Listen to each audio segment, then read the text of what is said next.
Hello, let's talk about something very fun today, and that's motherhood and mental health. Mental health is different for everyone, and we all deal with these things differently, so I feel like sharing my story give like a unique perspective on it as well. Buckle up, maybe have a fun drink or something. Yet again, I ran out of coffee. These things take so long to set up that yep, I'm out of coffee, which is usually what powers me through. But I still have this really pretty cup that says Rose Apothecary on it because that's me. I am Rose. My middle name is Rose, but my first name is Armida. So if you're new here, hi, my name's Armida. Yeah, my middle name is Rose, so I have a tie with roses. But I am a mom, a new mom to my beautiful baby girl Marceline. She is about a year and a half now.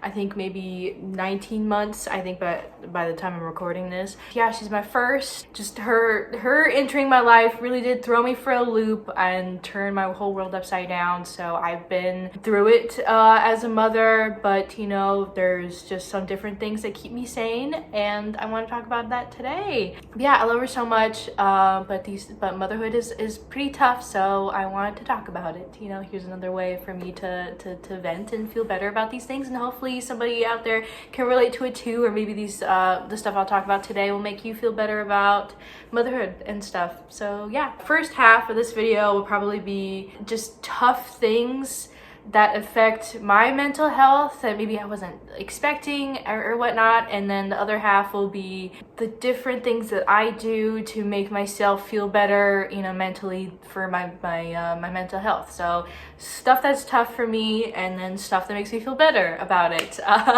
Yeah, so it's gonna be a long one, so let's get into it. So this goes back to when I found out that I was pregnant. I did make a whole video announcing it, and I did get a little emotional in that video. I think that was like how I was like processing it, was telling you guys and stuff. But when I found out that I was pregnant, I at that time I wasn't seeking to be a mom probably anytime soon, if I'm gonna be honest. I think my husband and I were only married for about, we weren't even married a year by the time we found out that I was pregnant. And I think I wanted at least 3 years, I think, with just some alone time with my husband and I. If you don't know, we met 6 years ago, and then we got married after dating for 3 years. And our situation was we lived separately with our families during our whole dating process. We didn't move in together before we got married. So when we did get married and we did have this apartment together, love this apartment, we adopted our 2 kitties, and that was like the start of our life, just the 2 of us, my husband and I. Oh, and this is him, by the way. I painted this back in 2018, and it looks just like him. I did a great job. I love him so much, but I think I wanted some time, just the 2 of us living together, and being a married couple before we had babies, had children. Not to say I never wanted children. I come from a big family I have a bunch of cousins, a bunch of aunts and uncles that I love so much. I am an only child though. My husband's an only child, and we enjoyed our childhoods, I like to think. So I love the idea of a big family and just having all these different people to rely on. But I think I wish I had more time with just my husband and I before, I did have a child, because we really only had probably a year and a half of, him and I together, after them getting married and living here, and then with me being pregnant with Marceline. And I like to think that it was just a huge transition from, having a baby then. So yeah, when I found out I was pregnant, I was not happy about it. I'm more open to talk about it now than I think it was at the time.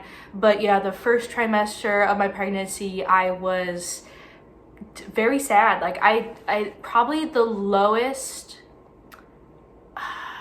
point in my life. That seems to be a pretty big statement there. I can think of a couple other times where I felt pretty low as well, mentally. I think what hurt about being sad about finding out that I was pregnant with Marceline was everybody making me feel crazy for feeling so bad, because everybody was so excited for Marceline. You know, she's the first of this generation on my family side, and so the fact that I was so sad and so disappointed of her existing, yeah, everybody made me feel really bad about it. And then so they made me feel bad myself as well, just like I should be happy about this. Like I love my husband so much, and we could, you know, technically afford a child. I mean, money's not easy, you know, right now, but we could do it. So like, why did I feel so sad? That's just like something I really felt bad about. But it did get easier. I'm just gonna say it did get easier when I could, during the pregnancy, I found out more information about Marceline. Like I found out that she was a girl. I got to see, I think, a couple ultrasounds of her, and I got to see her, and that made me feel like more excited to be a mom, because I got to see my baby. You know, when you're pregnant in the first trimester, and then you can't, if you have a healthy pregnancy, you don't get to see your baby all that often. It's only when you're like a risk, you know, pregnancy that you get to see your baby more often. And since I was like healthy and stuff, I basically had a perfectly fine pregnancy by all standards, I suppose. And so the more information I found out about her, the more excited I was to be a mom, because then there was something to be excited about. While when there's no information given to you about this like really scary new thing, then you're like, what? Like, this is so scary. I'm being thrown for a loop. So yeah, that's the first thing. Just so you get like a basis of my mindset going into motherhood. I got one of my kitties coming in to join me finally. So yeah, that's just like an intro, I guess. It was never really easy from the start for me. Okay, speaking of money changes. So it was something new to get used to when we, you know, we're buying things for the baby. And I wrote it down. It was kind of like my husband and I'm talking about my husband and I had to get used to that we did not have all the spending, like extra, like throw away money that we had. We don't have that anymore. We basically went from like, oh, 1.5 income, because I'm a painter, I'm an artist, so I kind of got some money from that, and going off of my husband's job, like for 2 people, so we have a 1.5 income to spend on 2 people plus the cats. And now we're going from 1 income to 3 people. You know what I mean? So it's like the math is just like a huge change from that. So we had to wrap our minds around it, that we can't just like buy things because we want them anymore, and we had to rely more so on gifts from friends and family to like have those be necessities now, because we just don't have the money anymore. So that was like a mindset we had to change into.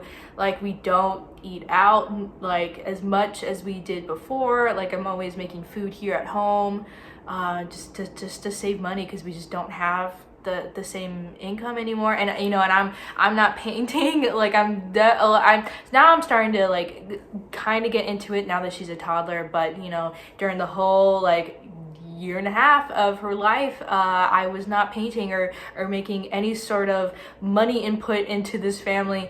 I'm trying to make these videos. We still haven't made any money from these videos yet though, and so I'm still working, I'm still doing stuff. I haven't made any money back from that, so that was just something we had to wrap our minds around. Me time, I basically don't have a second to myself anymore. When, like, as a stay-at-home mom,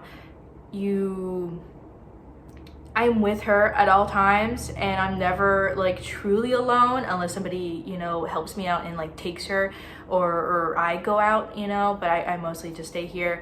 And so that was something to get used to, that I'm never alone. While before, like, my husband would go to work and I'd be here and I'd be working, you know, doing stuff that I needed to do, and I was completely okay with not talking to a single soul all day, not interacting with anyone until my husband got home, or if I, you know, ran into errands and stuff. I'm completely okay with that. That's just the sort of person that I am. So I'm having to get used to, I was always, you know, like always having a baby with me, like glued to me basically 24/7 unless she's sleeping. And now she's a toddler, so like she can, you know, be mobile and move around, but she's choosing to be with me.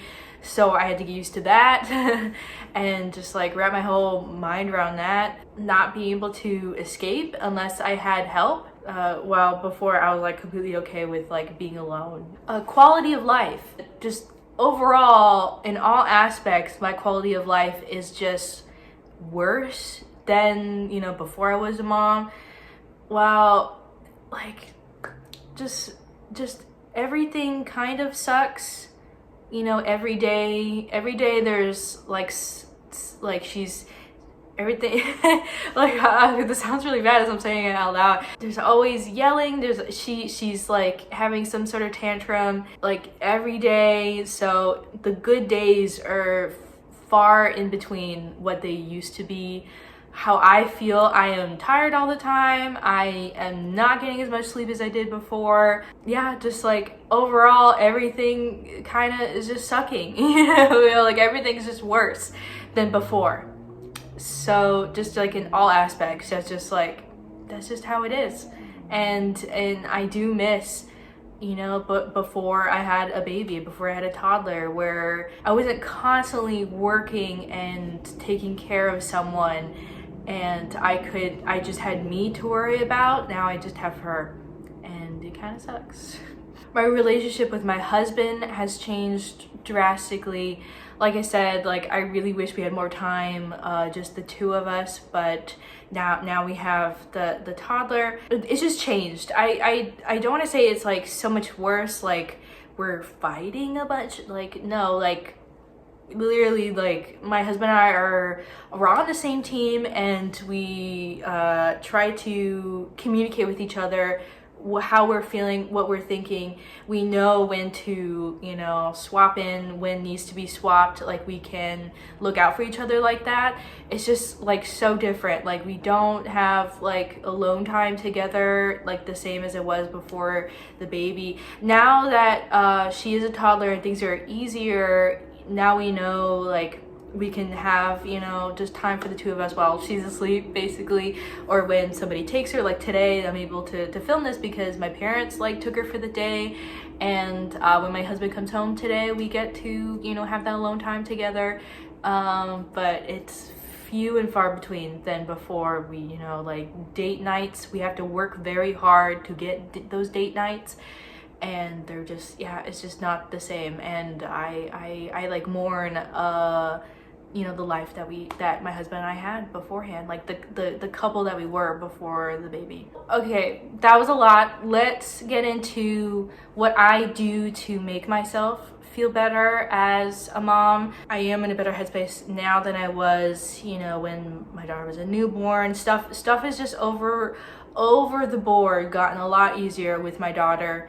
It's so funny. It's like I started off in such a dark place. It's like the first trimester of my pregnancy, and just being so overwhelmed with the change, everything. And then we did the pregnancy, and then, you know, then she's a newborn, and then she's like, you know, like an infant, you know, baby, and now she's like more towards a toddler. And like everything is just like gone easier step by step, or, you know, like they all have their pros and cons. So it's like really funny, like where we come from.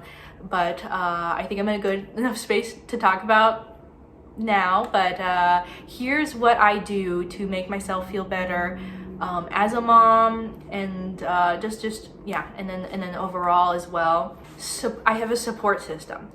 It is very important to have a support system, of course. Just everyone should, either if you're a mom or not, you should have people that you can talk to about, you know, what ails you, what makes you feel the way that you do. Everyone should, and I'm really lucky that I do have a good support system. I have my husband. Woo, look at him.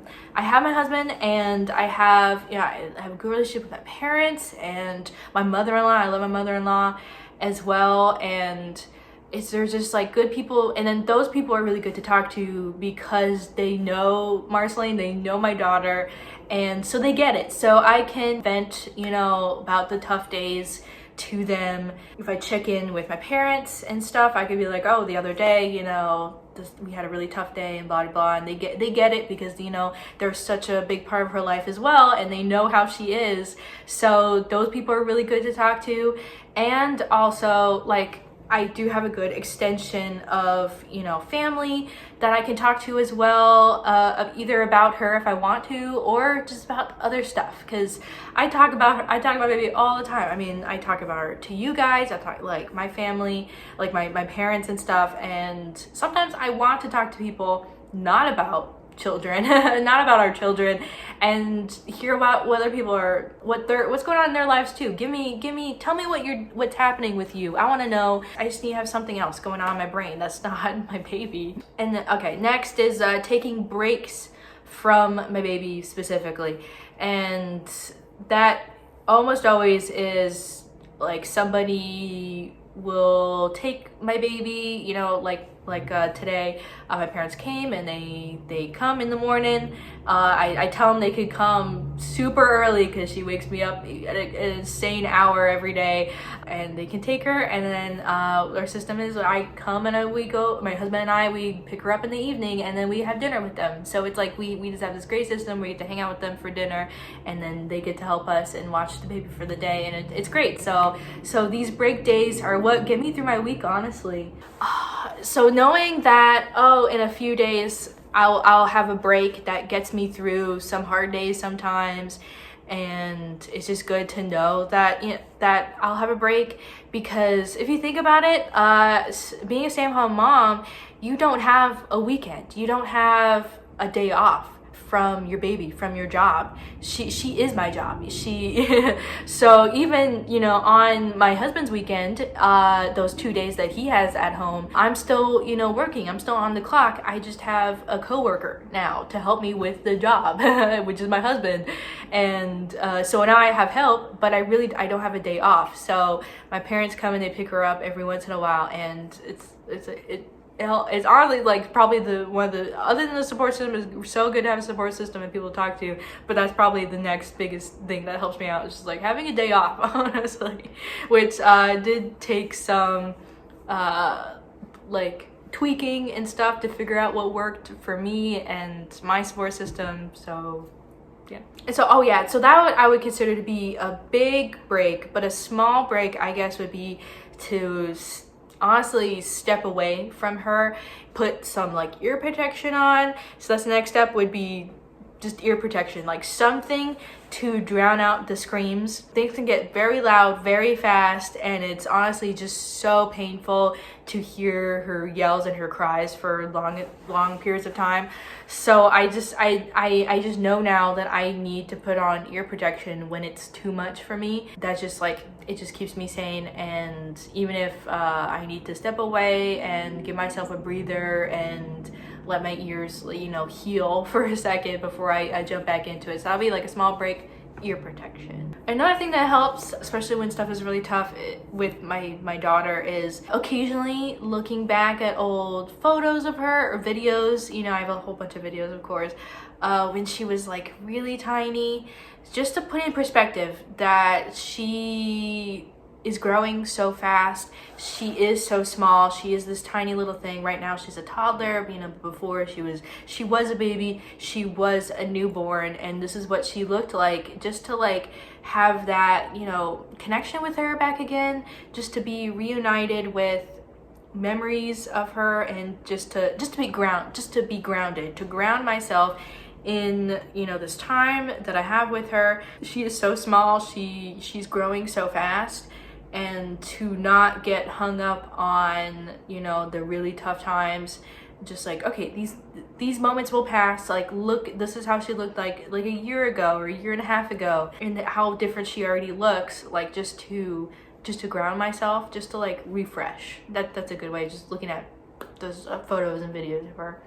One thing that helps my husband and I out, I mean, he's also a parent, you know, he does watch her as well, and so he needs a break as well. And what also helps us to, you know, reconnect is to really dedicate some, you know, quality time, just the two of us. I was gonna say alone time, but quality time, that's good. Just where it's the two of us, and we're not just like doom scrolling on our phones or just putting something on the TV, but something that's like that is good for us, you know, like whether it be date nights, that would be the big thing, would be to, you know, have a babysitter, have somebody watch her, and to go out and like do something like activity together. Like the other day we went to the movies, we went to a dine-in movie theater, and so we got to eat and have some drinks and watch a movie that, you know, we were really excited to see. And so that was like a great date night, and then we got to come back and, you know, and jump right back into it. And those are really good for us. It requires more work to have date nights now, of course, because we need to get a babysitter, but they are so important for our relationship. And more smaller, you know, quality time that we're doing right now is we're playing a video game together. So right now we're playing Baldur's Gate 3. I think I've clipped them in vlogs around here, but it's been really good for us because we are playing it on easy mode, so it's not super difficult. The tension is really high and it's like stressful for us. It's easy and we can get through it, you know, and it's like fun. It's like something for us, you know, to do together and to talk about. You know, we find ourselves, you know, they're like, oh, like when we play it again, we should do, you know, this quest next, or we should work on this, and then giving our thoughts about, you know, the different characters and the quest lines and what to do, and like, oh, wasn't that so funny when we did this, and all these different things. It's like another conversation for us to talk about that's not the baby or whatever every Monday, and like, you know, roommate stuff, you know. It's like something fun that's just ours. It is just ours, and we only play Baldur's Gate 3 when the baby's either not here or she's asleep. So like nap time, bedtime, you know, somebody's watching her, that's when we play Baldur's Gate 3. So it's like special, it's like a special thing that's just the two of us, and like I find myself just like being so excited to do this with my husband. Yeah, so that's like a small like quality time that we're doing together. Taking my baby out of the apartment, just taking her out often as possible, because when you get stuck in here, the days can feel long and it can just drag. So I try to take my daughter out of the apartment at least every day, and like maybe save these days that are just for me to maybe just like not go anywhere if I didn't feel like doing it. So I'll take her anywhere to do any chores. I mean, there's always something I needed to be doing. There's always groceries that need to be bought. There's always an errand that needs to be run. And so I might as well bring the baby with me. And now that she's a toddler, it's easy for me to take her places because she can walk. Now I can put shoes on her and she can walk, which is, you know, a blessing and a curse right now, because, you know, she could just run off and it's like a whole hassle trying to get her if she decides that she just wants to go off. But it's really good for her to go to these places anyway. So I like to think that it's good for her to see other people, to do these mundane things, and not be cooped up here at the apartment with mom all the day. Because there's only so many like little things I can do to entertain her here, and, you know, spark her curiosity. And she loves people anyway. She loves, like, she's a little chatterbox, and she'll say hi to everyone, and she just loves it anyway. So I really try my best to take her out, even if I don't want to and it's hot outside. Like right now we're in the middle of summer, so it's awful. So I'm just telling myself, like, okay, first thing in the morning, I'll change her clothes and we're just going, you know, and it kicks off the day with a good start, a good mood, you know, for her and I, and takes out her energy so that the rest of the day can go smoother too. Weight loss. So might be different for you, but one thing that did help me postpartum with a baby is to get my body back to a place where I was comfortable with it. That's just what made me feel better about myself, like made me feel confident. So I found that was important to me post baby, was, you know, to feel confident in my body again. So that makes me feel better. Just overall was, I made, you know, weight loss, you know, losing the baby weight and after having a baby. And I made a whole video talking about my postpartum weight loss as well. And so that was important. I think that was important to me. And so that made me feel better. after having a baby was like getting my body back to like a comfortable place. That might be different for you, but that was just something that was important to me, and it was not easy to do either. Okay, so those are things that I think that have to like that made me feel better mentally, but maybe don't pertain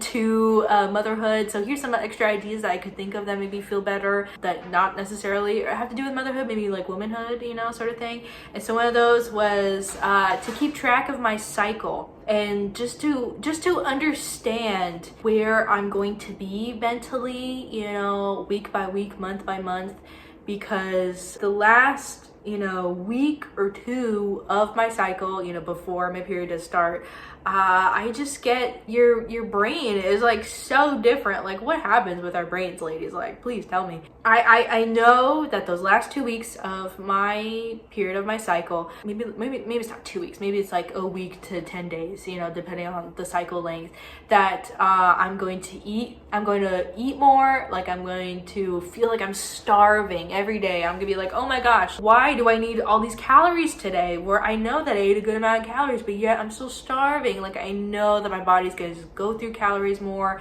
I know that my mind, like, I'm gonna hate how, like, somebody explained it very well, that in the last, you know, phase of your cycle, you think about the future a whole lot more. I think that's what they said.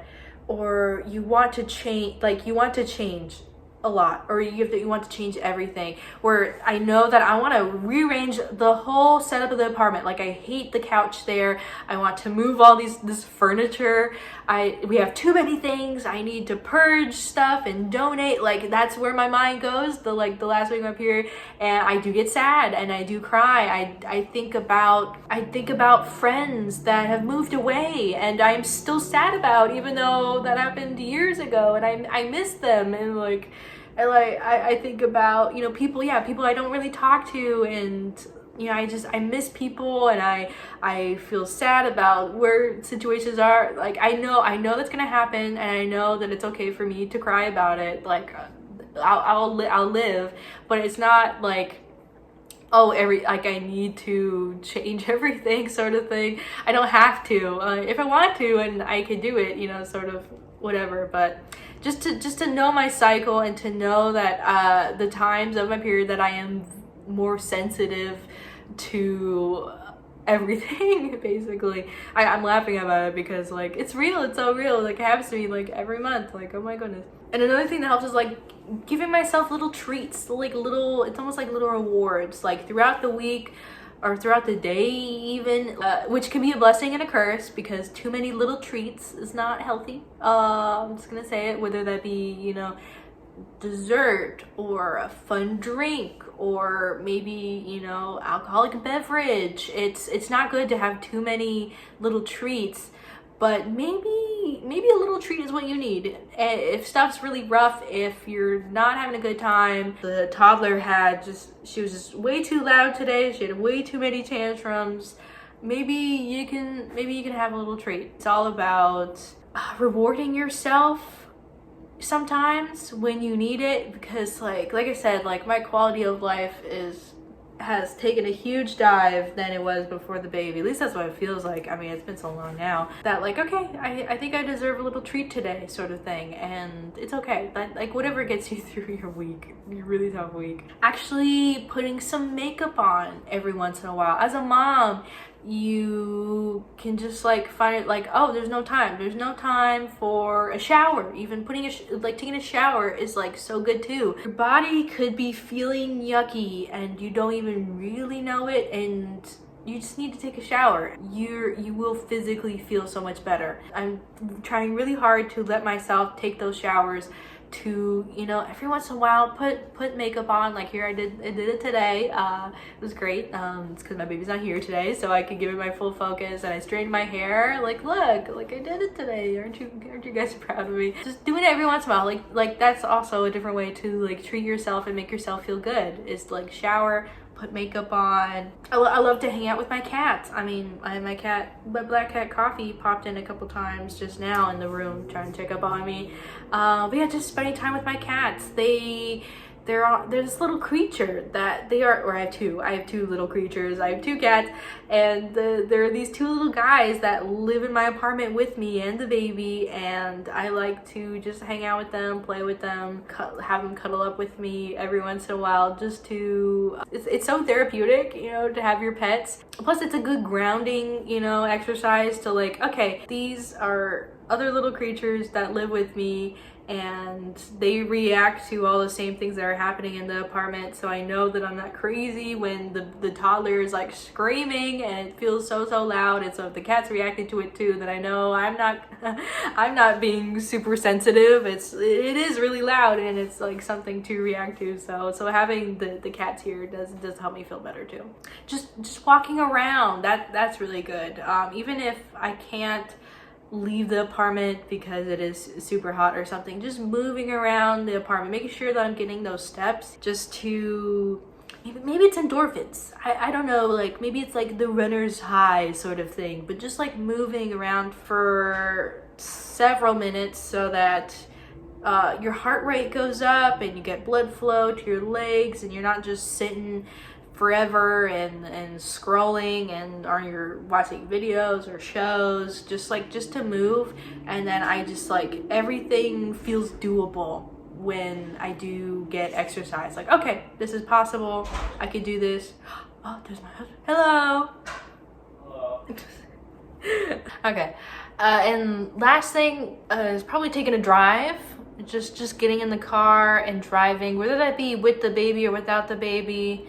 Sometimes it just, yeah, it's a good way to be put into perspective. Again, I guess a lot of these are like, it's either like, oh, making yourself feel better for, you know, everything that you're doing, or it's to give yourself some perspective on, you know, your life and where you are. It's like, oh, look, here's this big old city, you know, that you live in, and everybody else has got other stuff going on. There's other places to go, get some sunshine, you know, there's places to eat, there's other things to do.